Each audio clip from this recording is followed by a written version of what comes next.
जी हाँ, मेरे वालों दिलप्रीत सिंह वालों प्यार भरी सत श्री अकाल। ਹੁਣ ਸਮਾਂ ਹੋ ਗਿਆ ਪ੍ਰੋਗਰਾਮ ਖਬਰ ਤੇ ਨਜ਼ਰ ਬਲਤੇਜ ਬੰਨੂ ਜੀ ਦੇ ਨਾਲ। ਸਪਾਂਸਰਾਂ ਦਾ ਧੰਨਵਾਦ ਕਰਨਾ ਚਾਹੁੰਦੇ ਹਾਂ ਖਬਰ ਤੇ ਨਜ਼ਰ ਦੇ ਖਾਲਸਾ ਇੰਸ਼ੋਰੈਂਸ ਸੈਨੋਜ਼ੇ ਤੋਂ, ਜਿਨ੍ਹਾਂ ਤੋਂ ਸਾਰੀ ਤਰ੍ਹਾਂ ਦੀ ਇੰਸ਼ੋਰੈਂਸ ਲੈ ਸਕਦੇ ਹੋ। ਇਹਨਾਂ ਦਾ ਨੰਬਰ ਹੈਗਾ 408 272 2500। ਗੁਰਦੀਪ ਸਿੰਘ ਬਿਰਦੀ ਕਲੋਵਿਸ ਤੋਂ, ਸਤਨਾਮ ਸਿੰਘ ਸ਼ੇਰਗਿੱਲ ਸੈਲਮਾ ਤੋਂ, ਬਹਾਦਰ ਸਿੰਘ ਗਿੱਲ ਜੀ ਫਾਊਲਰ ਤੋਂ, ਇਸ਼ਾਨਜੀਤ ਸਿੰਘ ਖਲੋਟੀ ਯੂਬਾ ਸਿਟੀ ਤੋਂ, ਸੁਖਵਿੰਦਰ ਸਿੰਘ ਤੇ ਜਸਵੀਰ ਕੌਰ ਜੀ ਫਰੀਮਾਂਟ ਤੋਂ, ਸਰਬਜੀਤ ਸਿੰਘ ਚੋਕਰ ਟਰਲਾਕ ਤੋਂ, ਗੁਰਦਾਵਰ ਸਿੰਘ ਤੇ ਮਨਜੀਤ ਕੌਰ ਯੂਬਾ ਸਿਟੀ ਤੋਂ, ਸੋਢੀ ਸਿੰਘ ਜੀ ਸੈਕਰਾਮੈਂਟੋ ਤੋਂ, ਅਵਤਾਰ ਸਿੰਘ ਤੇ ਰਣਜੀਤ ਕੌਰ ਸਿੱਧੂ ਬੇਕਰਸਫੀਲਡ ਤੋਂ, ਅਤੇ ਸ਼ਿਕਾਗੋ ਪੀਜ਼ਾ ਵਿਦ ਟਵਿਸਟ, ਜਿਨ੍ਹਾਂ ਤੋਂ ਹਰ ਤਰ੍ਹਾਂ ਦੇ ਵੈਜ ਤੇ non veg Indian style pizza order ਕਰ ਸਕਦੇ ਹੋ। ਇਹਨਾਂ ਦਾ ਸਵਾਦ ਲੈਣ ਲਈ ਵਿਜ਼ਿਟ ਕਰੋ chicagopizzatwist.com ਤੇ 15% ਆਫ ਮਿਲੂਗਾ ਕੂਪਨ ਕੋਡ 1313 ਦੇ ਨਾਲ। ਅਤੇ ਇੱਦਾਂ ਹੀ ਅਸੀਂ ਹੁਣ ਸਵਾਗਤ ਕਰਦੇ ਹਾਂ ਬਲਤੇਜ ਬੰਨੂ ਜੀ ਨੂੰ। ਸਤਿ ਸ਼੍ਰੀ ਅਕਾਲ ਬਲਤੇਜ ਬੰਨੂ ਜੀ, ਜੀ ਆਇਆਂ ਨੂੰ। ਸਤਿ ਸ਼੍ਰੀ ਅਕਾਲ ਦਿਲਪ੍ਰੀਤ, ਧੰਨਵਾਦ ਬਹੁਤ ਮਿਹਰਬਾਨੀ। ਔਰ ਨਜ਼ਰ ਮਾਰਦੇ ਹਾਂ ਜੀ ਕੁਛ ਅਹਿਮ ਗੱਲਾਂ ਬਾਤਾਂ ਦੇ ਉੱਤੇ। ਐਕਚੁਅਲੀ ਸਭ ਤੋਂ ਵੱਡੀ ਖਬਰ ਜਿਹੜੀ ਇਸ ਵੇਲੇ ਪੰਜਾਬ ਦੀ ਬਣੀ ਹੋਈ ਆ, ਉਹ ਗੁਰੂ ਗ੍ਰੰਥ ਸਾਹਿਬ ਦੀ ਬੇਅਦਬੀ ਮਾਮਲੇ ਦੇ ਵਿੱਚ ਸਾਬਕਾ ਜਸਟਿਸ ਰਣਜੀਤ ਸਿੰਘ ਕਮਿਸ਼ਨ ਦੇ ਵੱਲੋਂ ਜਿਹੜੇ ਪੁਲਿਸ ਅਫਸਰਾਂ ਦੇ ਵੱਲ ਸਿੱਧਾ ਇਸ਼ਾਰਾ ਕੀਤਾ ਗਿਆ ਸੀ, ਉਹਨਾਂ ਦੇ ਵਿੱਚੋਂ ਇੱਕ ਸਾਬਕਾ SSP ਚਰਨਜੀਤ ਸਿੰਘ ਸ਼ਰਮਾ, ਉਹਦੀ ਗ੍ਰਿਫਤਾਰੀ ਇਸ ਵੇਲੇ ਚਰਚਾ ਦਾ ਵਿਸ਼ਾ ਜਿਹੜੀ ਉਹ ਬਣੀ ਹੋਈ ਆ। ਪਿਛਲੀ ਸਰਕਾਰ ਨੇ ਜਿਹੜਾ ਮਾਮਲਾ ਦਰਜ ਕੀਤਾ ਸੀ ਜਦੋਂ ਬਹਿਬਲ ਕਲਾਂ ਦੇ ਵਿੱਚ ਗੋਲੀ ਕਾਂਡ ਹੋਇਆ, ਤੇ ਉਦੋਂ ਅਣਪਛਾਤੀ ਪੁਲਿਸ ਦੇ ਉੱਤੇ ਪਰਚਾ ਦਰਜ ਕੀਤਾ ਗਿਆ ਸੀ। ਪਰ ਜਦੋਂ ਬਰਗਾੜੀ ਦੇ ਵਿੱਚ ਮੋਰਚਾ ਲੱਗਿਆ ਤੇ ਇਹ ਅਣਪਛਾਤੀ ਪੁਲਿਸ ਜਿਹੜੀ ਸੀ ਉਹ ਪਛਾਤੀ ਗਈ। ਉਦੋਂ ਜਿਹੜਾ ਪਰਚਾ ਸੀਗਾ ਜੀ ਉਹ ਬਾਈ ਨੇਮ ਹੋ ਗਿਆ।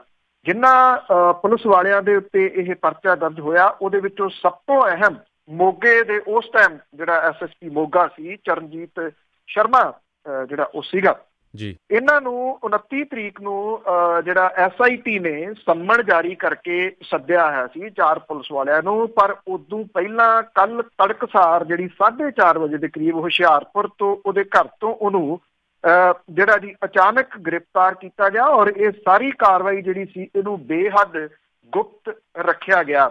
ਇਹ ਦੱਸਿਆ ਗਿਆ SIT ਦੇ ਜਿਹੜੇ ਅਹਿਮ ਮੈਂਬਰ ਨੇ ਜੀ ਕੁੰਵਰ ਵਿਜੇ ਪ੍ਰਤਾਪ ਸਿੰਘ ਹੋਰਾਂ ਦੇ ਵੱਲੋਂ ਕਿ ਚਰਨਜੀਤ ਸ਼ਰਮਾ ਜਿਹੜਾ ਸੀ ਉਹਨੇ ਵਿਦੇਸ਼ ਚਲੇ ਜਾਣਾ ਸੀ। ਇਹ ਕਿਹਾ ਗਿਆ ਕਿ ਉਹਦੇ ਕੋਲ ਵੀਜ਼ਾ ਹੈ ਕੈਨੇਡਾ ਅਮਰੀਕਾ ਦਾ, ਜਿੱਥੇ ਉਹਨੇ ਨਿਕਲ ਜਾਣਾ ਸੀਗਾ, ਕਿਉਂਕਿ ਹਾਈ ਕੋਰਟ ਦੇ ਵਿੱਚ ਇਹਨਾਂ ਦੇ ਵੱਲੋਂ ਪਾਈ ਗਈ ਪਟੀਸ਼ਨ ਰੱਦ ਹੋ ਗਈ ਸੀ, ਜਿਹਦੇ ਵਿੱਚ ਇਹਨਾਂ ਦੀ ਗ੍ਰਿਫਤਾਰੀ ਦੇ ਉੱਤੇ ਸਟੇ ਕੁਝ ਸਮਾਂ ਜਿਹੜਾ ਜੀ ਉਹ ਮਿਲਿਆ ਰਿਹਾ। ਇਹਨੂੰ ਲੈ ਕੇ ਬਹੁਤ ਸਾਰੀਆਂ ਜਿਹੜੀਆਂ ਦੀ ਉਹ ਅਟਕਲਾਂ ਖਬਰਾਂ ਜਿਹੜੀਆਂ ਦੀ ਉਹ ਚੱਲਦੀਆਂ ਰਹੀਆਂ। ਕੱਲ ਸਾਰਾ ਦਿਨ ਰਾਤ 10 ਵਜੇ ਦੇ ਕਰੀਬ ਚਰਨਜੀਤ ਸ਼ਰਮਾ ਨੂੰ ਫਰੀਦਕੋਟ ਦੀ ਅਦਾਲਤ ਦੇ ਵਿੱਚ ਜਿਹੜੇ ਡਿਊਟੀ ਮੈਜਿਸਟ੍ਰੇਟ ਸਨ ਜੀ ਕੇਤਨ ਸ਼ਰਮਾ, ਉਹਨਾਂ ਦੀ ਅਦਾਲਤ ਦੇ ਵਿੱਚ ਉਹਨਾਂ ਦੇ ਘਰੇ ਜਿਹੜਾ ਸੀ ਉਹ ਪੇਸ਼ ਕੀਤਾ ਗਿਆ। ਕਿਉਂਕਿ 4:30 ਵਜੇ ਤੜਕੇ ਗ੍ਰਿਫਤਾਰੀ ਹੋਈ ਸੀਗੀ ਤੇ ਜਿਹੜੇ ਇੱਥੋਂ ਮੁਤਾਬਕ ਤੜਕੇ 4:30 ਵਜੇ 24 ਘੰਟੇ ਹੋ ਜਾਣੇ ਸੀ। 24 ਘੰਟੇ ਤੋਂ ਪਹਿਲਾਂ ਜਿਹੜਾ ਗ੍ਰਿਫਤਾਰ ਕੀਤਾ ਹੁੰਦਾ ਉਹਨੂੰ ਅਦਾਲਤ ਦੇ ਮੂਹਰੇ ਪੇਸ਼ ਕਰਨਾ ਹੁੰਦਾ। ਟੈਕਨੀਕਲੀ ਨਹੀਂ ਤਾਂ ਮੁਸ਼ਕਲ ਜਿਹੜੀ ਉਹ ਖੜੀ ਹੋ ਜਾਣੀ ਸੀ। ਇਸ ਕਰਕੇ ਰਾਤ ਜਿਹੜਾ ਸੀਗਾ ਜੀ ਡਿਊਟੀ ਮੈਜਿਸਟ੍ਰੇਟ ਦੇ ਘਰ ਪੇਸ਼ ਕਰਕੇ 8 ਦਿਨ ਦਾ ਪੁਲਿਸ ਦਾ ਰਿਮਾਂਡ ਉਹਦਾ ਜਿਹੜਾ ਜੀ ਉਹ ਦੇ ਦਿੱਤਾ ਮੈਜਿਸਟ੍ਰੇਟ ਨੇ। ਹੁਣ 4 ਫਰਵਰੀ ਨੂੰ ਅਦਾਲਤ ਦੇ ਵਿੱਚ ਉਹਨੂੰ ਜਿਹੜਾ ਜੀ ਉਹ ਪੇਸ਼ ਕੀਤਾ ਜਾਊਗਾ। SIT ਨੇ ਪੁਲਿਸ ਨੇ 14 ਦਿਨ ਦਾ ਜਿਹੜਾ ਇਹਦਾ ਰਿਮਾਂਡ ਮੰਗਿਆ ਸੀਗਾ, ਪਰ 14 ਦਿਨ ਦਾ ਨਹੀਂ ਬਲਕਿ ਜਿਹੜਾ ਜੀ 8 ਦਿਨ ਦਾ ਰਿਮਾਂਡ ਜਿਹੜਾ ਉਹ ਦਿੱਤਾ ਗਿਆ ਆ। ਤੇ 8 ਦਿਨਾਂ ਦੇ ਵਿੱਚ ਜਿਹੜੀ ਆ ਜੀ ਉਹ ਕੀ ਕੁਛ ਕਢਾਉਂਦੀ ਆ ਇਹਦੇ ਤੋਂ ਜਿਹੜੀ ਪੁਲਿਸ ਹੈ ਉਹ ਬੜਾ ਅਹਿਮ ਰਹੂਗਾ। ਇਹ ਕਿਹਾ ਜਾ ਰਿਹਾ ਕਿ ਇਹ ਐਕਚੁਅਲੀ ਰਾਹ ਜਿਹੜਾ ਜੀ ਉਹ ਪੱਧਰਾ ਹੋ ਗਿਆ ਹੁਣ ਕੁਛ ਹੋਰ ਗ੍ਰਿਫਤਾਰੀਆਂ ਦੇ ਵਾਸਤੇ। ਜਿਹੜੀਆਂ ਖਬਰਾਂ ਆ ਰਹੀਆਂ ਨੇ ਉਹ ਵੀ ਕਹਿ ਰਹੀਆਂ ਨੇ ਕਿ SIT ਨੇ ਬਾਜਾਖਾਨਾ ਥਾਣੇ ਦੇ ਸਾਬਕਾ SHO ਇੰਸਪੈਕਟਰ ਅਮਰਜੀਤ ਸਿੰਘ ਕੁਲਾਰ, ਉਹਨੂੰ ਫੜਨ ਦੇ ਵਾਸਤੇ ਵੀ ਫਰੀਦਕੋਟ ਦੇ ਮਾਈ ਗੋਦੜੀ ਕਲੋਨੀ ਦੇ ਵਿੱਚ ਜਿਹੜੀ ਜੀ ਉਹਦੇ ਘਰੇ ਛਾਪਾ ਮਾਰਿਆ, ਪਰ ਉਹ ਘਰ ਮਿਲਿਆ ਨਹੀਂ। ਘਰਦਿਆਂ ਨੇ ਇਹ ਕਿਹਾ ਕਿ ਉਹ ਪਿਛਲੇ ਕੁਝ ਦਿਨਾਂ ਤੋਂ ਬਾਹਰ ਹੈ। ਕਿੱਥੇ ਹੈ, ਕਿ ਉਹ ਰੂਪੋਸ਼ ਹੋ ਗਿਆ, ਇਹਦੇ ਸੰਬੰਧੀ ਅਜੇ ਖਬਰਾਂ ਚੱਲ ਰਹੀਆਂ ਨੇ। ਸ਼ਾਇਦ SIT ਜਿਹੜੀ ਆ ਜੀ ਉਹ 29 ਤਰੀਕ ਦੀ ਭਲਕਦੀ ਜਿਹੜੀ ਆ ਉਹ ਇੰਤਜ਼ਾਰ ਕਰੂਗੀ ਕਿ ਉਹਦੇ ਵਿੱਚ ਇਹ ਪੇਸ਼ ਹੁੰਦੇ ਨੇ ਜਾਂ ਨਹੀਂ। ਇਹਦੇ ਨਾਲ ਜਿਹੜਾ ਚਰਨਜੀਤ ਸ਼ਰਮਾ ਉਹਦੀ ਗ੍ਰਿਫਤਾਰੀ ਦੇ ਨਾਲ ਇਹ ਤਕਰੀਬਨ ਕਿਹਾ ਜਾ ਸਕਦਾ ਹੈ ਕਿ ਕਹਾਣੀ ਜਿਹੜੀ ਆ ਜੀ ਉਹ ਸੀਨੀਅਰ ਅਫਸਰਾਂ ਵੱਲ ਨੂੰ ਜਿਹੜਾ ਜੀ ਉਹ ਸਿੱਧੀ ਜਾਊਗੀ ਪਹਿਲਾਂ ਤਾਂ, ਮੁੜ ਕੇ ਇਹ ਪੋਲੀਟੀਸ਼ੀਅਨਾਂ ਵੱਲ ਨੂੰ ਮੁੜੂਗੀ। ਸੀਨੀਅਰ ਅਫਸਰਾਂ ਦੇ ਵਿੱਚ IG ਰੈਂਕ ਦਾ ਆਫਿਸਰ ਤੇ ਸਾਬਕਾ DGP ਜਿਹੜਾ ਜੀ ਉਹਨਾਂ ਵੱਲ ਨੂੰ ਵੀ ਇਹ ਕਹਾਣੀ ਜਿਹੜੀ ਆ ਜੀ ਉਹ ਤੁਰਨ ਦੀ ਪੂਰੀ ਸੰਭਾਵਨਾ ਹੁਣ ਜਿਹੜੀ ਆ ਜੀ ਉਹ ਬਣ ਗਈ ਹੈ। ਔਰ ਜੇ ਆਪਾਂ ਜਿਹੜੀ ਜੀ ਉਹ ਗੱਲ ਕਰੀਏ ਇਹਦੀ ਇਨਵੈਸਟੀਗੇਸ਼ਨ ਦੀ ਅੱਗੋਂ ਜੀ ਉਹਦਾ ਵੀ ਨਾਲ ਹੀ ਜਿਹੜੀ ਜੀ ਉਹ ਕਹਾਣੀ ਛੋਲੀਏ ਤਾਂ ਉਹ ਇਹ ਆ ਕਿ ਇਸ ਗੱਲ ਦੀ ਸੰਭਾਵਨਾ ਜਿਹੜੀ ਆ ਜੀ ਉਹ ਬਣ ਰਹੀ ਆ ਕਿ ਸਾਬਕਾ ਜਥੇਦਾਰ ਗਿਆਨੀ ਗੁਰਬਚਨ ਸਿੰਘ ਜਿਹੜਾ ਜੀ ਉਹਨਾਂ ਤੋਂ ਪੁੱਛਗਿੱਛ ਕੀਤੀ ਜਾ ਸਕਦੀ ਆ। ਨਾ ਸਿਰਫ ਗਿਆਨੀ ਗੁਰਬਚਨ ਸਿੰਘ ਤੋਂ ਬਲਕਿ ਗਿਆਨੀ ਗੁਰਮੁਖ ਸਿੰਘ ਜਿਹੜਾ ਹੈ ਜੀ ਉਹਦੇ ਤੋਂ ਵੀ ਪੁੱਛਗਿੱਛ ਦੀ ਸੰਭਾਵਨਾ ਜਿਹੜੀ ਹੈ ਜੀ ਉਹ ਬਣ ਰਹੀ ਆ ਇਸ ਵੇਲੇ ਕਿ ਉਹਨਾਂ ਨੂੰ ਵੀ ਇਸ ਜਿਹੜੀ ਪੁੱਛਗਿੱਛ ਦੇ ਵਿੱਚ ਸ਼ਾਮਲ ਕੀਤਾ ਜਾ ਸਕਦਾ। ਯਾਨੀ ਗੁਰਬਚਨ ਸਿੰਘ ਨੂੰ ਪੁੱਛਗਿੱਛ ਦੇ ਵਿੱਚ ਸ਼ਾਮਲ ਕਰਨ ਦਾ ਜਿਹੜਾ ਜੀ ਉਹ ਕਾਰਨ ਇਹ ਹੈ ਕਿ ਜਦੋਂ ਇਹ ਜਿਹੜਾ ਜੀ ਮਾਫੀ ਦਿੱਤੀ ਗਈ ਆ ਸਰਸੇ ਵਾਲੇ ਨੂੰ ਜਿਹੜੀ ਕਿ ਇਹਨਾਂ ਘਟਨਾਵਾਂ ਦਾ ਕਾਰਨ ਜਿਹੜਾ ਜੀ ਉਹ ਬਣੀ, ਫਿਰ ਉਹ ਮਾਫੀ ਜਿਹੜੀ ਸੀ ਵਾਪਸ ਲਈ ਗਈ। ਔਰ ਜਿਹੜਾ ਸ਼ਰਮਾ ਹੈ ਜੀ ਉਹਦੇ ਬਿਆਨਾਂ ਦੇ ਉੱਤੇ ਜਿਹੜਾ ਜੀ ਇਹ ਹੁਣ ਟਿਕਿਆ ਹੋਇਆ ਸਾਰਾ ਕੁਛ। ਮਾਫੀ ਦੇਣ ਦੇ ਵਿੱਚ ਗਿਆਨੀ ਗੁਰਬਚਨ ਸਿੰਘ ਦੀ ਅਹਿਮ ਭੂਮਿਕਾ ਜਿਹੜੀ ਹੈ ਜੀ ਉਹ ਰਹੀ ਆ। ਦੂਜਾ ਜਿਹੜਾ ਇਹ ਵੀ ਪਤਾ ਲੱਗ ਰਿਹਾ ਹੈ ਕਿ ਗੁਰਮੀਤ ਰਾਮ ਰਹੀਮ ਨੂੰ ਪ੍ਰੋਡਕਸ਼ਨ ਵਾਰੰਟ ਦੇ ਉੱਤੇ ਲਿਆ ਸਕਦੀ ਆ SIT, ਇਹਦੀ ਵੀ ਜਿਹੜੀ ਜੀ ਉਹ ਸੰਭਾਵਨਾ ਹੈ। ਪਰ ਜਿਹੜੀ ਸਾਰੀ ਨਿਗਾਹ ਹੈ ਜੀ ਉਹ ਇਸ ਗੱਲ ਦੇ ਉੱਤੇ ਲੱਗੀ ਰਹੂਗੀ ਕਿ ਚਰਨਜੀਤ ਸ਼ਰਮਾ ਦਾ ਜਿਹੜਾ ਇਹ ਗ੍ਰਿਫਤਾਰੀ ਹੋਈ ਆ ਉਦੋਂ ਬਾਅਦ ਸਾਬਕਾ DGP ਸੁਮੇਧ ਸੈਣੀ ਦਾ ਭਵਿੱਖ ਜਿਹੜਾ ਜੀ ਉਹ ਟਿਕਿਆ ਹੋਇਆ ਉਹਦੇ ਬਿਆਨਾਂ ਦੇ ਉੱਤੇ, ਤੇ ਇੱਕ ਭਵਿੱਖ ਜਿਹੜਾ ਜੀ ਉਹ ਟਿਕਿਆ ਹੋਇਆ 5 ਵਾਰੀ ਮੁੱਖ ਮੰਤਰੀ ਜਿਹੜਾ ਜੀ ਉਹ ਰਹੇ ਔਰ ਫਖਰੇ ਕੌਮ ਜਿਹੜਾ ਉਹਨਾਂ ਨੇ ਆਪ ਹੀ ਲਿਆ ਸੀਗਾ ਅਕਾਲ ਤਖਤ ਤੋਂ, ਉਹ ਜਿਹੜਾ ਜੀ ਉਹ ਹਾਸਲ ਕਰਨ ਵਾਲੇ ਪ੍ਰਕਾਸ਼ ਸਿੰਘ ਬਾਦਲ। ਕਿਉਂਕਿ ਜਿਹੜਾ ਸਾਬਕਾ ਜਸਟਿਸ ਰਣਜੀਤ ਸਿੰਘ ਕਮਿਸ਼ਨ ਸੀ ਉਹਦੇ ਕੋਲੇ ਜਿਹੜਾ ਬਿਆਨ ਆਪਣਾ ਦਿੱਤਾ ਸੀਗਾ ਰਿਟਾਇਰ ਹੋਣ ਤੋਂ ਇੱਕ ਦਿਨ ਪਹਿਲਾਂ ਸੁਮੇਧ ਸੈਣੀ ਹੋਰਾਂ ਨੇ, ਉਹਦੇ ਵਿੱਚ ਉਹਨਾਂ ਨੇ ਸਿੱਧਾ ਜਿਹੜਾ ਨਾਮ ਹੈ ਜੀ ਇਹ ਲੈ ਦਿੱਤਾ ਸੀਗਾ ਕਿ ਮੁੱਖ ਮੰਤਰੀ ਦੇ ਵੱਲੋਂ ਉਹਨਾਂ ਨੂੰ ਹਦਾਇਤਾਂ ਜਿਹੜੀਆਂ ਉਹ ਆਈਆਂ ਸਨ ਜਿਹਦੇ ਉੱਤੇ ਉਹਨਾਂ ਨੇ ਇਹ ਜਿਹੜੀ ਗੋਲੀ ਚਲਾਉਣ ਦੇ ਜਾਂ ਹੁਕਮ ਜਿਹੜੇ ਸੀ ਉਹ ਦਿੱਤੇ ਸੀ। ਸੋ ਇਹ ਕਹਾਣੀ ਜਿਹੜੀ ਹੈ ਜੀ ਵਾਇਆ ਉਹ ਜਾਊਗੀ ਜੀ IG ਤੋਂ ਹੁੰਦੀ ਹੋਈ ਸਾਬਕਾ DGP ਵੱਲ ਨੂੰ ਤੇ ਉਧਰੋਂ ਫਿਰ ਹੁੰਦੀ ਹੋਈ ਸਾਬਕਾ ਮੁੱਖ ਮੰਤਰੀ ਵੱਲ ਨੂੰ। ਅਜਿਹੀ ਪੂਰੀ ਸੰਭਾਵਨਾ ਜਿਹੜੀ ਜੀ ਉਹ ਹੈ ਬਣੀ ਹੋਈ ਇਸ ਵੇਲੇ। ਤੇ ਸਭ ਤੋਂ ਵੱਡੀ ਖਬਰ ਇਸ ਵੇਲੇ ਪੰਜਾਬ ਦੀ ਜਿਹੜੀ ਹੈ ਜੀ ਪੰਜਾਬ ਤੋਂ ਜਿਹੜੀ ਪਿਛਲੇ 24 ਘੰਟਿਆਂ ਦੇ ਵਿੱਚ ਜਿਹਨੇ ਸਾਰੀਆਂ ਖਬਰਾਂ ਜਿਹੜੀਆਂ ਜੀ ਉਹ ਡਾਊਨ ਕਰਕੇ ਰੱਖੀਆਂ ਹੋਈਆਂ ਨੇ, ਇਹੀ ਸਭ ਤੋਂ ਵੱਡੀ ਜਿਹੜੀ ਜੀ ਉਹ ਖਬਰ ਇਸ ਵੇਲੇ ਦੀ ਹੈ। ਕੇਂਦਰ ਦੇ ਵੱਲੋਂ ਖੇਤੀ ਸੈਕਟਰ ਦੇ ਸੰਕਟ ਨੂੰ ਹੱਲ ਕਰਨ ਤੇ ਕਿਸਾਨਾਂ ਦੀ ਆਮਦਨ ਨੂੰ ਹੁਲਾਰਾ ਦੇਣ ਦੇ ਵਾਸਤੇ ਇੱਕ ਪੈਕੇਜ ਦੇ ਉੱਤੇ ਮੋਹਰ ਜਿਹੜੀ ਜੀ ਉਹ ਲਾਈ ਜਾ ਸਕਦੀ ਆ। ਅੱਜ ਕੈਬਨਿਟ ਦੀ ਮੀਟਿੰਗ ਹੋਣ ਵਾਲੀ ਸੀ। ਛੋਟੇ ਤੇ ਦਰਮਿਆਨੇ ਕਿਸਾਨਾਂ ਦੀ ਆਮਦਨ ਦੇ ਵਿੱਚ ਘਾਟੇ ਦੇ ਚੱਕਰ ਨੂੰ ਤੋੜਨ ਲਈ ਖੇਤੀਬਾੜੀ ਮੰਤਰਾਲੇ ਦੀ ਤਜਵੀਜ਼ ਇਹਦੇ ਏਜੰਡੇ ਦੇ ਉੱਤੇ ਆ, ਪਰ ਇਹ ਮੀਟਿੰਗ ਦੇਰ ਰਾਤ ਮੁਲਤਵੀ ਕਰ ਦਿੱਤੀ ਗਈ ਆ। ਖੇਤੀਬਾੜੀ ਮੰਤਰਾਲੇ ਨੇ ਖੇਤੀਬਾੜੀ ਖੇਤਰ ਦੀਆਂ ਦਿੱਕਤਾਂ ਨੂੰ ਮੁਖਾਤਮ ਹੋਣ ਦੇ ਵਾਸਤੇ ਥੋੜ੍ਹੇ ਚਿਰੇ ਤੇ ਲੰਮੇ ਚਿਰੇ ਹੱਲ ਦੀਆਂ ਕਈ ਤਜਵੀਜ਼ਾਂ ਜਿਹੜੀਆਂ ਉਹ ਪੇਸ਼ ਕੀਤੀਆਂ ਸੀਗੀਆਂ। ਇੱਕ ਸੁਝਾਅ ਵੀ ਸੀਗਾ ਕਿ ਸਮੇਂ ਸਿਰ ਕਰਜ਼ਾ ਮੋੜਨ ਵਾਲੇ ਕਿਸਾਨਾਂ ਦੇ ਫਸਲੀ ਕਰਜ਼ੇ ਦੇ ਉੱਤੇ ਵਿਆਜ ਮੁਆਫੀ ਦਿੱਤੀ ਜਾਵੇ, ਜਿਹਦੇ ਨਾਲ ਸਰਕਾਰੀ ਖਜ਼ਾਨੇ ਤੇ 15,000 ਕਰੋੜ ਰੁਪਏ ਦਾ ਵਾਧੂ ਬੋਝ ਜਿਹੜਾ ਉਹ ਪਊਗਾ। ਇਹਦੇ ਤੋਂ ਇਲਾਵਾ ਫਸਲੀ ਬੀਮਾ ਯੋਜਨਾ ਦਾ ਪ੍ਰੀਮੀਅਮ ਪੂਰੀ ਤਰ੍ਹਾਂ ਮਾਫ ਕਰਨ ਦੀ ਤਜਵੀਜ਼ ਹੈ। ਕੇਂਦਰ ਦੇ ਵੱਲੋਂ ਤੇਲੰਗਾਨਾ ਤੇ ਉੜੀਸਾ ਸਰਕਾਰਾਂ ਦੀਆਂ ਕਿਸਾਨਾਂ ਦੇ ਬੈਂਕ ਕਰਜ਼ੇ ਜਿਹੜੇ ਸੀਗੇ ਜੀ ਖਾਤਿਆਂ ਦੇ ਵਿੱਚ ਨਿਸ਼ਚਿਤ ਰਕਮ ਤਬਦੀਲ ਕਰਨ ਦੀਆਂ ਸਕੀਮਾਂ ਦੀ ਵੀ ਘੋਖ ਜਿਹੜੀ ਜੀ ਉਹ ਕੀਤੀ ਜਾ ਰਹੀ ਆ। ਖੇਤੀਬਾੜੀ ਮੰਤਰੀ ਰਾਧਾ ਮੋਹਨ ਸਿੰਘ ਨੇ ਇਹ ਸੰਕੇਤ ਦਿੱਤੇ ਸੀਗੇ ਕਿ ਸਰਕਾਰ 19 ਤੇ 20 ਦਾ ਜਿਹੜਾ ਬਜਟ ਹੈ ਇਹਦੇ ਤੋਂ ਪਹਿਲਾਂ ਖੇਤੀਬਾੜੀ ਲਈ ਪੈਕੇਜ ਦਾ ਐਲਾਨ ਜਿਹੜਾ ਜੀ ਉਹ ਕਰੂਗੀ। ਮੱਧ ਪ੍ਰਦੇਸ਼, ਰਾਜਸਥਾਨ ਤੇ ਛੱਤੀਸਗੜ੍ਹ ਦੇ ਵਿੱਚ ਵਿਧਾਨ ਸਭਾ ਚੋਣਾਂ ਦੇ ਵਿੱਚ ਭਾਜਪਾ ਦੀ ਹਾਰ ਤੋਂ ਬਾਅਦ ਪਾਰਟੀ ਨੂੰ ਕਿਸਾਨਾਂ ਦੇ ਮੁੱਦਿਆਂ ਦੇ ਬਾਰੇ ਸੋਚਣ ਲਈ ਮਜਬੂਰ ਜਿਹੜਾ ਉਹ ਹੋਣਾ ਪੈ ਰਿਹਾ, ਜਿਹਨੂੰ ਕਿ ਪਿਛਲੇ ਕੁਝ ਜਿਹੜਾ ਜੀ ਉਹ ਸਾਲਾਂ ਦੇ ਦੌਰਾਨ ਜਦੋਂ ਤੋਂ ਸਰਕਾਰ ਬਣੀ ਹੈ ਮਹਿਜ਼ ਗੱਲਾਂ ਹੀ ਜਿਹੜੀਆਂ ਜੀ ਕੀਤੀਆਂ ਨੇ। ਇੱਕ ਮੁਹੰਮਦ ਸਦੀਕ ਹੋਰਾਂ ਦਾ ਗਾਣਾ ਬੜਾ ਫੇਮਸ ਹੋਇਆ ਸੀ, ਮੇਰੇ ਵਿਆਹ ਦਾ ਮਸਲਾ ਨੀ ਭਾਬੀ ਚੰਡੀਗੜ੍ਹ ਵਾਂਗੂ ਉਲਝ ਗਿਆ। ਚੰਡੀਗੜ੍ਹ ਦਾ ਮਸਲਾ ਤਾਂ ਉਲਝਿਆ ਹੋਇਆ ਬਹੁਤ ਸਾਰੇ ਸਾਲਾਂ ਦਾ, ਕਿਉਂਕਿ ਪੰਜਾਬ ਦੇ ਪਿੰਡਾਂ ਨੂੰ ਉਜਾੜ ਕੇ ਬਣਾਇਆ ਗਿਆ ਚੰਡੀਗੜ੍ਹ ਜਿਹੜਾ ਸੀਗਾ ਜੀ, ਇਹਦੇ ਉੱਤੇ ਹਰਿਆਣਾ ਆਪਣੀ ਰਾਜਧਾਨੀ ਹੋਣ ਦਾ ਦਾਅਵਾ ਜਿਹੜਾ ਜੀ ਉਹ ਠੋਕਦਾ ਰਿਹਾ। ਪਰ ਇਹ ਮਾਮਲਾ ਜਿਹੜਾ ਜੀ ਤੁਸੀਂ ਇਹ ਕਹਿ ਲਓ ਕਿ ਸਿਆਸੀ ਰੰਗ ਜਿਹੜੇ ਉਹ ਜ਼ਿਆਦਾ ਲੈਂਦਾ ਰਿਹਾ। ਸਮੇਂ-ਸਮੇਂ ਤੇ ਸਿਆਸੀ ਪਾਰਟੀਆਂ ਇਹਦੇ ਉੱਤੇ ਸਿਆਸਤ ਕਰਦੀਆਂ ਰਹੀਆਂ ਨੇ। ਹੁਣ ਜਿਹੜੀ ਸਿਆਸੀ ਪਾਰਟੀਆਂ ਦੀ ਸਿਆਸਤ ਰਾਜਧਾਨੀ ਨੂੰ ਲੈ ਕੇ ਤਾਂ ਨਹੀਂ ਹੋ ਰਹੀ, ਪਰ ਕਾਂਗਰਸ ਦੇ ਵਿੱਚ ਜਿਹੜੀ ਇੱਥੋਂ ਕਿਹਨੇ ਚੋਣ ਲੜਨੀ ਆ ਇਹਨੂੰ ਲੈ ਕੇ ਵੱਡੀ ਜਿਹੜੀ ਜੀ ਉਹ ਸਿਆਸਤ ਇਸ ਵੇਲੇ ਹੋ ਰਹੀ ਆ। ਪੰਜਾਬ ਵਜ਼ਾਰਤ ਦੇ ਵਿੱਚ ਮੰਤਰੀ ਨਵਜੋਤ ਸਿੰਘ ਸਿੱਧੂ ਹੋਰਾਂ ਦੀ ਪਤਨੀ ਤੇ ਸਾਬਕਾ ਜਿਹੜੀ ਦੀ ਚੀਫ ਪਾਰਲੀਮਾਨੀ ਸੈਕਟਰੀ ਨਵਜੋਤ ਕੌਰ ਸਿੱਧੂ ਨੇ ਅੰਮ੍ਰਿਤਸਰ ਹਲਕਾ ਛੱਡ ਕੇ ਲੋਕ ਸਭਾ ਹਲਕਾ ਚੰਡੀਗੜ੍ਹ ਤੋਂ ਆਪਣੀ ਉਮੀਦਵਾਰੀ ਵਜੋਂ ਆਪਣੀ ਸਿਆਸੀ ਦਾਅਵੇਦਾਰੀ ਜਿਹੜੀ ਹੈ ਜੀ ਉਹ ਪੇਸ਼ ਕਰਕੇ ਇੱਕ ਤਕੜੀ ਜਿਹੜੀ ਹੈ ਜੀ ਉਹ ਚਰਚਾ ਤਾਂ ਛੇੜ ਦਿੱਤੀ ਹੈ। ਔਰ ਸਾਬਕਾ ਕੇਂਦਰੀ ਮੰਤਰੀ ਮਨੀਸ਼ ਤਿਵਾੜੀ ਦੇ ਵੱਲੋਂ ਵੀ ਇੱਕ ਸੱਜਰਾ ਦਾਅਵਾ ਕੀਤਾ ਗਿਆ। ਚੰਡੀਗੜ੍ਹ ਸੰਸਦੀ ਤੋਂ ਟਿਕਟ ਲਈ ਕਾਂਗਰਸ ਦੇ ਵਿਚਾਲੇ 3 ਧਿਰੀ ਮੁਕਾਬਲੇ ਦੇ ਅਸਾਰ ਜਿਹੜੇ ਜੀ ਉਹ ਬਣ ਸਕਦੇ ਆ। ਤੀਜੇ ਦਾਅਵੇਦਾਰ ਸਾਬਕਾ ਕੇਂਦਰੀ ਮੰਤਰੀ ਪਵਨ ਕੁਮਾਰ ਬਾਂਸਲ ਹੈ। ਪਵਨ ਕੁਮਾਰ ਬਾਂਸਲ ਜੀ ਕਹਿੰਦੇ ਕਿ ਲਗਾਤਾਰ ਸੰਘਰਸ਼ ਉਹਨਾਂ ਨੇ ਕੀਤਾ ਚੰਡੀਗੜ੍ਹ ਲਈ, ਪਾਣੀ ਦੀਆਂ ਵਿਚਾਰਾਂ ਉਹਨਾਂ ਨੇ ਖਾਧੀਆਂ ਤੇ ਹੁਣ ਜਿਹੜਾ ਜੀ ਮਲਾਈ ਖਾਣ ਦੇ ਵਾਸਤੇ ਬਾਹਰੋਂ ਜਿਹੜੇ ਜੀ ਉਹ ਆ ਗਏ ਆ।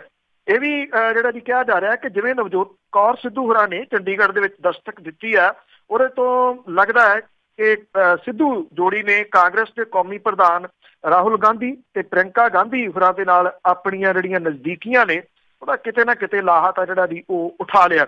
ਨਵਜੋਤ ਕੌਰ ਸਿੱਧੂ ਨੇ 26 ਜਨਵਰੀ ਦੇ ਮੌਕੇ ਦੇ ਉੱਤੇ ਚੰਡੀਗੜ੍ਹ ਦੇ ਵਿੱਚ ਉਹ ਰਹੇ।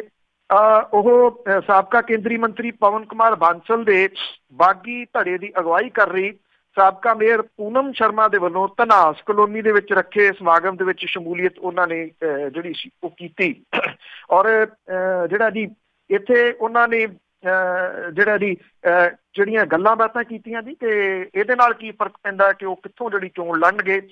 ਜਦੋਂ ਇਹ ਆਖਿਆ ਗਿਆ ਜੀ ਕਿ ਪਵਨ ਕੁਮਾਰ ਬਾਂਸਲ ਹੋਰੀ ਤਾਂ ਜਿਹੜਾ ਜੀ ਉਹ ਕਹਿ ਰਹੇ ਆ ਕਿ ਉਹਨਾਂ ਦਾ ਹੈ, ਉਹ ਕਹਿੰਦੇ ਕਿ ਜਿਹਨੂੰ ਹਾਈ ਕਮਾਂਡ ਟਿਕਟ ਦੇਊਗੀ ਦੂਜੇ ਉਹਦੀ ਮਦਦ ਕਰਨ। ਕਹਿੰਦੇ ਕਿ ਜੇ ਪਵਨ ਕੁਮਾਰ ਬਾਂਸਲ ਨੂੰ ਟਿਕਟ ਮਿਲੀ ਅਸੀਂ ਮਦਦ ਕਰਾਂਗੇ ਤੇ ਜੇ ਸਾਨੂੰ ਮਿਲੀ ਤਾਂ ਫਿਰ ਪਵਨ ਕੁਮਾਰ ਬਾਂਸਲ ਹੋਰੀ ਜਿਹੜਾ ਜੀ ਉਹ ਮਦਦ ਕਰਨ।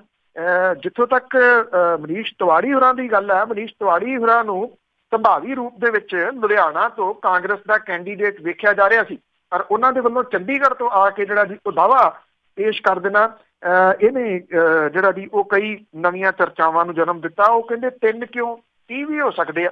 ਜਿਹੜੇ ਦਾਅਵੇਦਾਰ ਨੇ ਦਾਅਵੇਦਾਰੀ ਜਿਹੜੀ ਉਹ ਪੇਸ਼ ਕਰਨ ਦੇ ਵਿੱਚ ਕੋਈ ਫਰਕ ਜਿਹੜਾ ਜੀ ਉਹ ਨਹੀਂ ਗਾ, ਇਹ ਉਹਨਾਂ ਨੇ ਜਿਹੜੇ ਬਿਆਨ ਦਿੱਤਾ। ਸੋ ਲੈਟਸ ਸੀ ਚੰਡੀਗੜ੍ਹ ਜਿਹੜਾ ਜੀ ਇੱਥੋਂ ਟਿਕਟ ਕਿਹਨੂੰ ਮਿਲਦੀ ਆ, ਪਰ ਇਹਨਾਂ ਹੈ ਕਿ ਕਾਂਗਰਸ ਦੇ ਵਿਚਾਲੇ ਜਿਹੜੀ ਹੈ ਜੀ ਉਹ ਧੜੇਬੰਦੀ ਜ਼ੋਰ ਅਜ਼ਮਾਈ ਜਿਹੜੀ ਹੈ ਜੀ ਇਸ ਸੀਟ ਨੂੰ ਲੈ ਕੇ ਜੋਗੀ ਆ।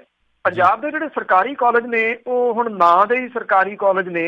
ਇਹਨਾਂ 49 ਕਾਲਜਾਂ ਦੇ ਬਹੁਤੇ ਜਿਹੜੇ ਅਧਿਆਪਕਾਂ ਦੀਆਂ ਤਨਖਾਹਾਂ ਦਾ ਵੱਡਾ ਹਿੱਸਾ ਇਹਨਾਂ ਬੱਚਿਆਂ ਤੋਂ ਉਗਰਾਹੇ ਜਾ ਰਹੇ ਮਾਪੇ ਅਧਿਆਪਕ ਐਸੋਸੀਏਸ਼ਨ ਫੰਡਾਂ ਦੇ ਵਿੱਚੋਂ ਦਿੱਤਾ ਜਾ ਰਿਹਾ।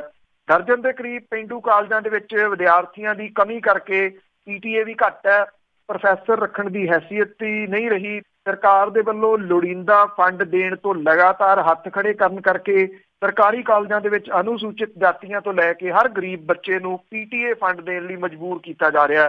ਪੰਜਾਬ ਦੇ ਸਰਕਾਰੀ ਕਾਲਜਾਂ ਦੇ ਵਿੱਚ 25% ਤੋਂ ਵੀ ਘੱਟ ਰੈਗੂਲਰ ਸਟਾਫ ਬਚਿਆ। 1996 ਤੋਂ ਬਾਅਦ ਸਰਕਾਰੀ ਭਰਤੀ ਨਹੀਂ ਹੋਈ। ਸਰਕਾਰ ਦੇ ਵੱਲੋਂ ਲਗਾਤਾਰ ਇਹ ਮੁੱਦਾ ਨਜ਼ਰ ਅੰਦਾਜ਼ ਕਰਨ ਕਰਕੇ ਉੱਚ ਵਿੱਦਿਆ ਦੇ ਭਵਿੱਖ ਤੇ ਖਤਰੇ ਦੇ ਬੱਦਲ ਜਿਹੜੇ ਜੀ ਉਹ ਮੰਡਰਾ ਰਹੇ ਆ। ਜ਼ੀਰਾ, ਢੁੱਡੀਕੇ, ਰੋਡੇ, ਕਾਲਾ ਅਫਗਾਨਾ, ਜੰਡਿਆਲਾ 11 ਸਰਕਾਰੀ ਕਾਲਜਾਂ ਦਾ ਭਵਿੱਖ ਡਾਵਾਡੋਲ ਹੈ, ਕਿਉਂਕਿ ਇਹਨਾਂ ਦੇ ਵਿੱਚ ਬੱਚਿਆਂ ਦੀ ਸੰਖਿਆ ਘਟਣ ਕਰਕੇ PTA ਫੰਡ ਵੀ ਘਟ ਗਿਆ। ਤਕਨੀਕੀ ਸੰਸਥਾਵਾਂ ਤੋਂ ਪਿੱਛੋਂ ਹੁਣ ਡਿਗਰੀ ਕਾਲਜਾਂ ਨੂੰ ਵੀ ਵਿਦਿਆਰਥੀਆਂ ਦੀ ਕਮੀ ਦੇ ਸੰਕਟ ਨੇ ਘੇਰਾ ਪਾਉਣਾ ਸ਼ੁਰੂ ਕਰ ਦਿੱਤਾ।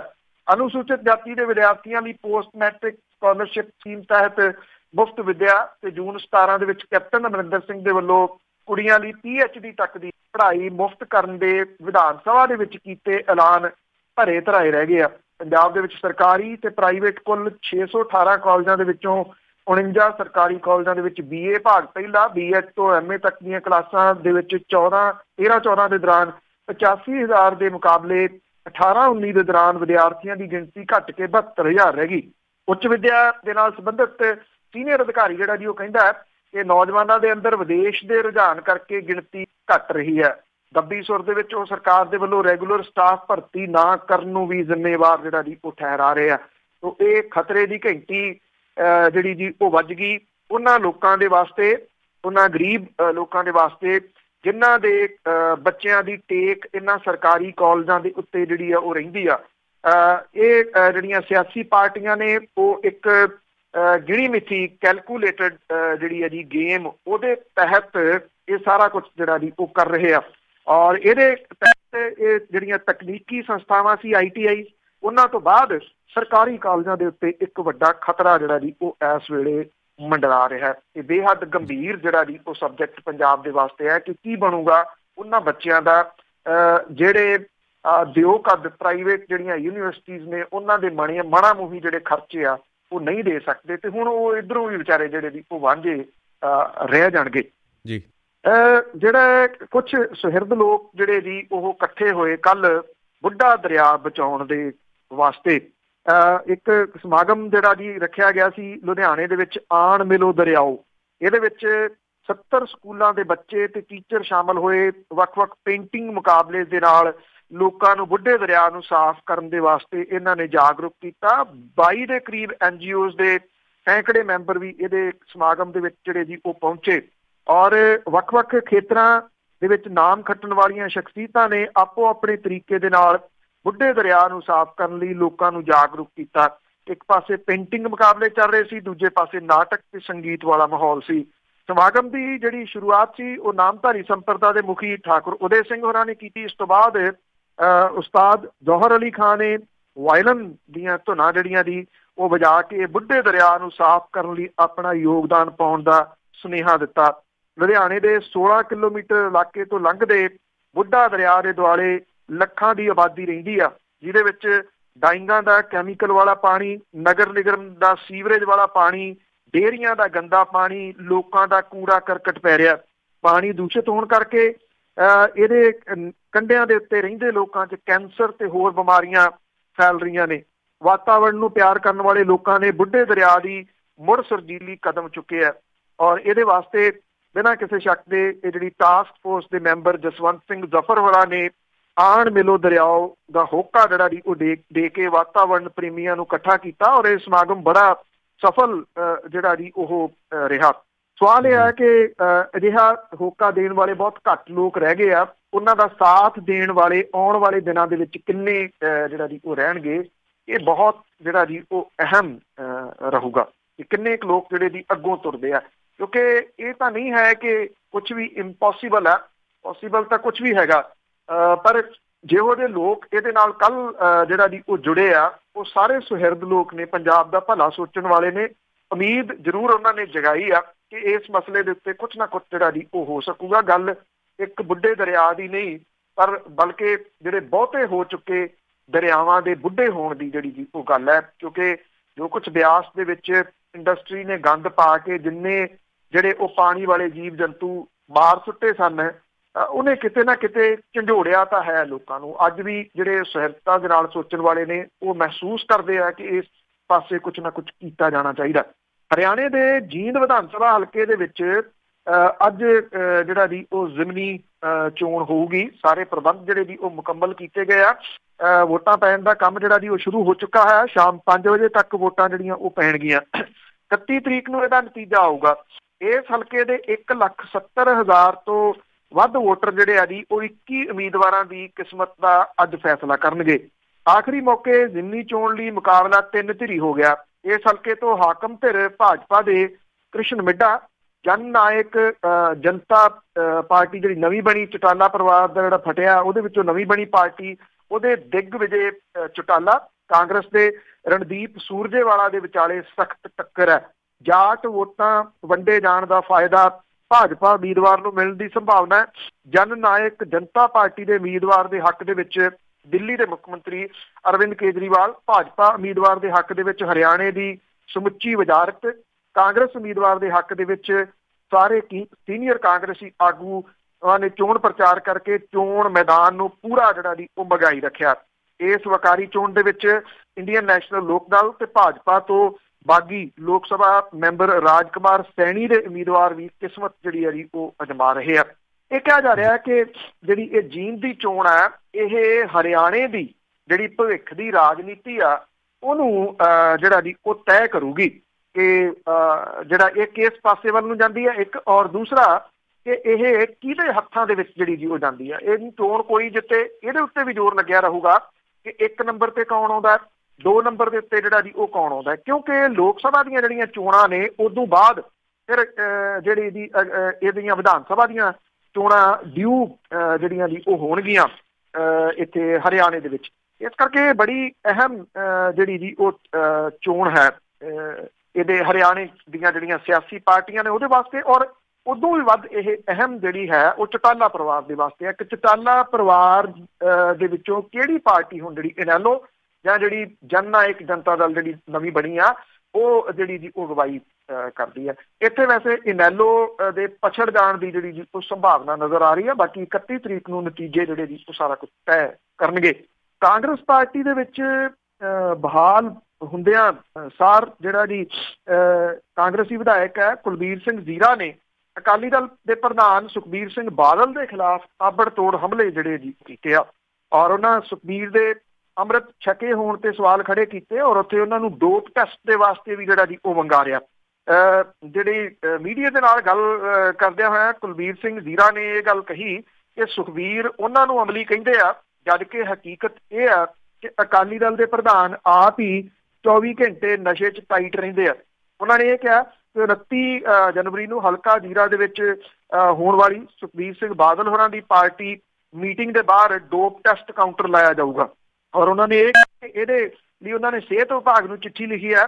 ਉਹਨਾਂ ਇਹ ਵੀ ਕਿਹਾ ਕਿ ਪਹਿਲਾਂ ਉਹ ਖੁਦ ਉੱਥੋਂ ਟੈਸਟ ਕਰਾਉਣਗੇ, ਫਿਰ ਸੁਖਬੀਰ ਸਿੰਘ ਬਾਦਲ ਨੂੰ ਉੱਥੋਂ ਡੋਪ ਟੈਸਟ ਕਰਵਾਉਣ ਲਈ ਵੰਗਾਰਨਗੇ ਤਾਂ ਕਿ ਪਤਾ ਲੱਗ ਜਾਵੇ ਕਿ ਅਸਲੀ ਅਮਲੀ ਕੌਣ ਹੈ। ਉਹਨਾਂ ਨੇ ਇੰਨਾ ਹੀ ਨਹੀਂ ਕਿਹਾ, ਉਹਨਾਂ ਨੇ ਇਹ ਵੀ ਕਿਹਾ ਕਿ ਅਕਾਲੀ ਦਲ ਜਿਹੜੇ ਪ੍ਰਧਾਨ ਨੇ ਉਹਨਾਂ ਦੇ ਅੰਮ੍ਰਿਤ ਛਕੇ ਹੋਣ ਦੇ ਉੱਤੇ ਜਿਹੜੇ ਜੀ ਸਵਾਲੀਆ ਨਿਸ਼ਾਨ ਲੱਗੇ ਹੋਏ ਆ। ਉਹਨਾਂ ਨੇ ਪੁੱਛਿਆ ਕਿ ਸੁਖਬੀਰ ਸਿੰਘ ਬਾਦਲ ਨੇ 5 ਤਖਤਾਂ ਤੋਂ ਕੇਸ ਤੱਕ ਤੋਂ ਅੰਮ੍ਰਿਤਪਾਨ ਕੀਤਾ, ਜੇ ਬਾਦਲ ਨੇ ਅੰਮ੍ਰਿਤ ਛਕਿਆ ਤੇ ਦਾੜਾ ਬੰਨ੍ਹ ਕੇ ਕਿਉਂ ਰੱਖਦੇ ਆ।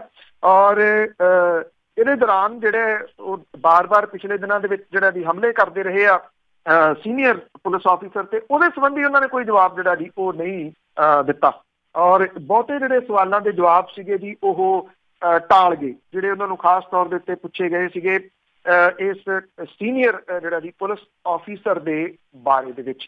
ਇਹਦਾ ਨਹੀਂ ਉਹਨਾਂ ਨੇ ਕੋਈ ਵੀ ਗੱਲ ਕੀਤੀ। ਕੁਲਬੀਰ ਸਿੰਘ ਜ਼ੀਰਾ ਜਿਹਨੇ ਪੰਚਾਂ ਸਰਪੰਚਾਂ ਦੇ ਸਹੁੰ ਚੁੱਕ ਸਮਾਗਮ ਦੇ ਦੌਰਾਨ ਜਿਹੜੀ ਜੀ ਉਹ ਬਾਗੀ ਸੁਰਾਂ ਅਪਣਾ ਲਈਆਂ ਸੀਗੀਆਂ, ਕਾਂਗਰਸ ਨੇ ਉਹਨੂੰ ਪਾਰਟੀ ਦੇ ਵਿੱਚੋਂ ਮੁਅੱਤਲ ਕਰ ਦਿੱਤਾ ਸੀਗਾ, ਔਰ ਪਿਛਲੇ ਦਿਨੀ ਹੀ ਉਹਦੀ ਜਿਹੜੀ ਜੀ ਉਹ ਮੁਅੱਤਲੀ ਰੱਦ ਕਰਕੇ ਉਹਨੂੰ ਮੁੜ ਕੇ ਕਾਂਗਰਸ ਜਿਹੜਾ ਉਹ ਲਿਆ ਗਿਆ। ਮਿਹਰਬਾਨੀ ਦਿਲਪ੍ਰੀਤ, ਬਹੁਤ ਬਹੁਤ ਧੰਨਵਾਦ ਬਦਲੇਜ ਬੰਨੂ ਜੀ। Thank you. ਸਤਿ ਸ਼੍ਰੀ ਅਕਾਲ। ਸਤਿ ਸ਼੍ਰੀ ਅਕਾਲ। ਇਜਾਜ਼ਤ। ਸਤਿ ਸ਼੍ਰੀ